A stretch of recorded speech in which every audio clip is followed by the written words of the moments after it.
Ernie has got to be one of the most high energy people I've ever met. The most energetic guy I've ever met in my life. It's not what's in the tall boy that's making the difference. It's not the water. It has nothing to do with the water. They can put it from a garden hose and fill up those cans. It's all about the packaging, the branding, and the story that's made this kind of money. Who wants that kind of money? In order to be successful, your brand has to stand out. Otherwise, it's game over before it's even begun. And your brand strategy is the single most important decision your business can make. And unfortunately, most brands get it wrong right from the start. The brand strategy provides the focus for the look and feel and personality for all the advertising, marketing, and every touch point the customer has with your company. Liquid Death, it's the craziest thing. A brand that is intended to look and feel like an energy drink or a beer. That's water. That's making young kids rebel against the system by drinking water. Think about brand as the look and feel of a company that allows you to differentiate one from the other, like old-time cow brands. That's Jimmy's cow. That's Bill's cow. I know because there's different brands.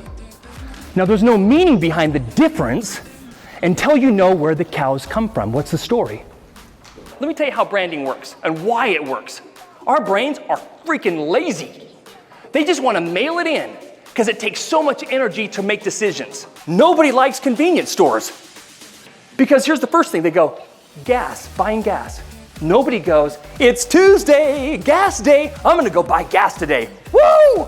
Nobody does that. Ernie's best asset from a speaker perspective is just being able to bring this continuous energy. I think Ernie nails it right down the center where fantastic content, enough to where you feel like you've learned something, entertaining enough and a good enough storyteller that you're kind of just on the edge of your seat listening to him. We choose to do business with people based on their personalities. We do the same thing with businesses. And that personality is reflected or shared with us, represented by how it looks, how it feels, how it speaks. That's the same way we judge each other. The theme of your brand needs to highlight the business's most desirable and compelling attributes.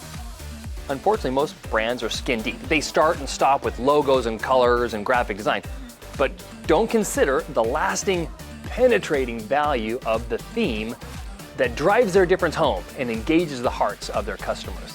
A strong personal brand gets you more what? First of all, more opportunities. Because if you're not being recognized, if you're not being noticed, if you don't have a strong reputation, you won't be given opportunities, those opportunities to grow, to develop. 95% of us buy on an emotional level. 5% of us don't. So if you're going, I don't believe in this branding fluff. Well, you're one of the 5%ers, and that's okay. Just don't pretend that everybody else is like you, because you're weird. You're the exception, right? He's not talking in like fluff. He's speaking from his experience, and experience is so valuable in today's society. List your favorite 3 brands that you wish your brand could feel or look like. What do you admire about other brands that you want your brand to aspire to be? Think about how do you want your customers to feel? I call that the desired customer reaction. How do you want your customers to think and feel about you and tell their neighbor as they walk out of your store? Oftentimes in sole proprietorships, small businesses, what makes the difference is you.